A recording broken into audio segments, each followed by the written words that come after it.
Parlons vocabulaire dans cette chronique finance. On arrive chez le concessionnaire, on est pressé, là, on veut magasiner tout de suite, là, on a besoin qualifié, pré-approuvé, pré-qualifié, approbation. Demêle-nous ça parce que, bon, il y a plein d'affaires qui se passent. On évolue. Le système automobile évolue. En fait, le milieu automobile évolue avec l'intelligence artificielle. C'est pas dangereux. Non, pas dangereux. Aucunement. Au contraire, ça n'affecte même pas votre code de crédit. Okay. On parle de préqualification. Vous allez voir, vous allez retrouver de plus en plus des petits codes QR comme celui-ci. Vous pouvez également les retrouver du côté des sites Internet des concessionnaires. On va se faire préqualifier. Super important, ça n'affecte pas votre cote de crédit. On remplit un formulaire. Information générale à ce Exactement. On remplit avec le meilleur de sa connaissance et ça va nous donner un très bon indicateur à savoir si on passe pour tel ou tel genre de véhicule. C'est comme un premier triage, dans le fond. Tu dis, OK, Exactement. on va vers ça ou pas. Oui, okay. Exactement. Ensuite, approbation, préapprobation? Préapprobation, en fait. Préapprobation. Et là, il faut faire attention, c'est une demande officielle qui va être faite du côté des banques, donc ça affecte sa cote de crédit. Okay.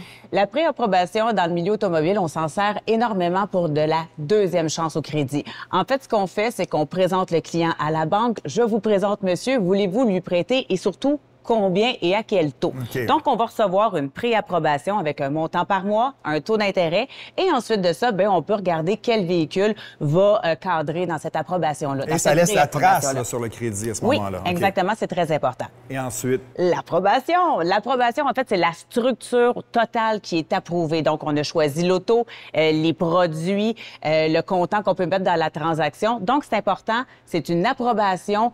On peut repartir avec son véhicule après ça. Parfois, il y a des petites conditions. Et si on veut changer de véhicule, ce qui est important, c'est qu'on ne fera pas une autre demande, mais il faut quand même demander la permission à la banque. Si on change de véhicule, les chiffres ont changé pour que notre approbation soit valide.